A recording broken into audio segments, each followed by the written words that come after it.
Are Trevor's rampages actually happening, or are they all just hallucinations inside his chaotic mind? A lot of players think their delusion exaggerated and in general wouldn't fit into the realistic tone of GTA 5, but today I'm arguing the opposite. Trevor's rampages are real, not hallucinations, not dream sequences, not drug trips, and I'll explain exactly why. Let's break it down. But before that, however, don't forget to leave a like and subscribe if you enjoyed this video, and let's get right into it. There's a moose loose about the who's. Fuck you, Hoosier. Hey, what's that? Hey, oh, Jesus. It's a faint accent! Get out of here. Before we crush this theory, let's be fair. There are reasons people think Trevor's rampages aren't real. The main argument is that they're too over the top. Enemies rush straight at you. It doesn't help that other characters in GTA 5 do have hallucination missions. Michael's alien shootout after drinking from Jimmy's burger shop.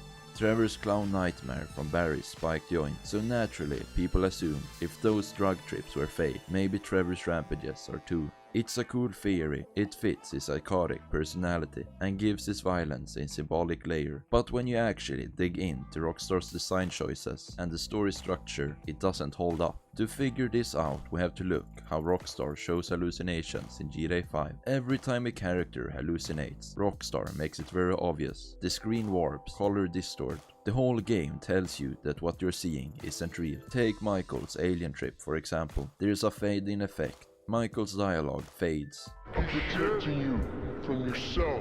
Also, I took money from your bank account and I'm moving out. Alright? You're too crazy, Dad.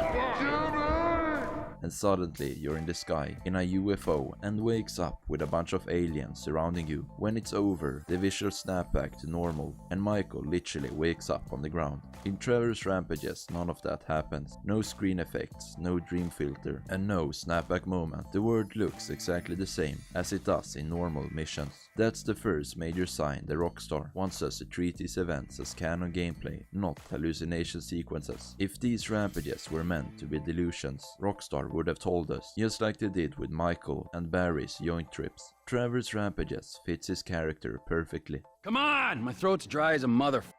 Why? Is your mother dry when you... What the is that, huh? Nothing. Here is where people underestimate Trevor. They think he's too crazy for it to be real. But if you actually look at the story missions, Trevor does things just as violent as the rampages, if not even worse. He murders the entire Lost MC chapter in Sandy Shores. He kills Johnny Klebitz by stomping his head. He tortures Mr. K in the mission by the book. Compared to all that, a few short bursts of bloodshed. That's just another Tuesday for Trevor Phillips. The rampages aren't exaggerated versions of his personality, they're consistent extensions of it. They show what Trevor does when he's bored, angry or provoked. They are Rockstar's way of giving us an unfiltered look of Trevor's psyche, not a fantasy, but an honest reflection of who he really is. Hey, what the f***? I find your t-shirt more than a little offensive. If there's one thing I cannot stand, it's post-ironic hipsters. Here's another thing people miss. The game world actually reacts to Trevor's behavior. After the rampages, you'll hear pedestrians make comments about Trevor's reputation, calling him insane or dangerous. I've seen some f***ed up things, and you're one of them. You pain is in your future. Piece of shit.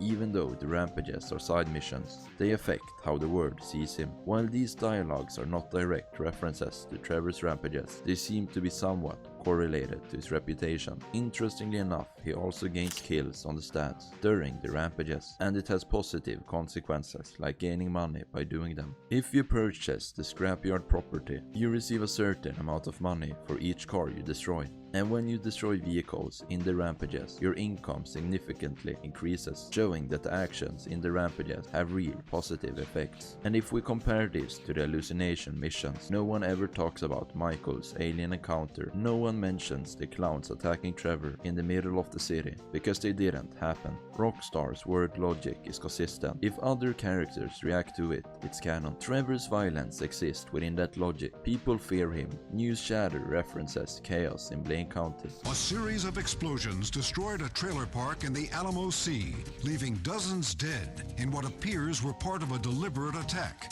Stab City, as the area was unfortunately called by locals, was a local biker gang hangout. And his entire personality is built around this mythical level of brutality. When a hallucination ends in GTA 5, it always resets the world. Michael's alien trip ends with proof. The alien's gone and no consequences. Trevor's rampages, no reset, no wake up scene, no continuity break. You finish the mission, the stats update, and just keep playing. This is crucial. If Rockstar wanted you to see rampages as delusions, they would have ended them with a clear break from reality. A cutscene showing Trevor coming down from a drug or snapping back to sanity. Instead, the game treats them as legitimate missions with gameplay rewards. They even appear in the 100% completion checklist. Just like every other real event in the game, you can't get more canon than that. Now let's talk about the creators themselves. Rockstar has never said that the rampages are hallucinations, not in interviews, not in development notes, and not in promotional material. What they have said is that the rampages were designed to showcase Trevor's chaotic personality and give players a way to cut loose in the open world. If Rockstar wanted these to be hallucinations, they would have marked them the way they did with Michael as trip content, but instead they were promoted as Trevor's signature feature. Here's the most interesting part, and it's where both sides of the argument kind of meet. Maybe the rampages feel unreal because of how Trevor perceives them. That doesn't mean they're hallucinations. It means the presentation reflects Trevor's point of view. Think about it. The enemies yell absurd insults. Where you from, Bato? It's none of your business, okay? Hey, it's a slight accent!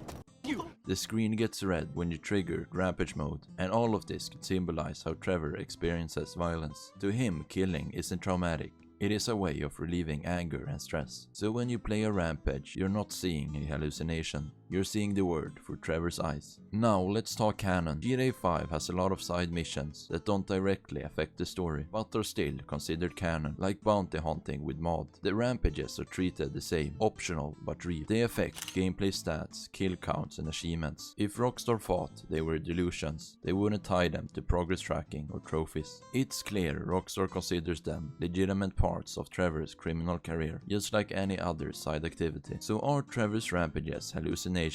No, they're real events, grounded in the chaotic world of GTA 5. They're violent, exaggerated, and absolutely unhinged, but they still follow the same rules Rockstar uses for real gameplay and story. No dream filters, no wake-up scenes, no denial from the world around him. The rampages are just the world reacting to his insanity. In the end, the rampages are the purest expression of what Trevor stands for, a man who embraces chaos. They're not fantasies, they are a mirror held up to a psychopath who feels most alive when the world burns around him. They're not a delusion, it's Trevor Phillips in his truest form. So what do you think? Are the rampages real, or do you believe they're just in Trevor's head? Drop your take in the comment, and don't forget to like and subscribe for more deep dives like this.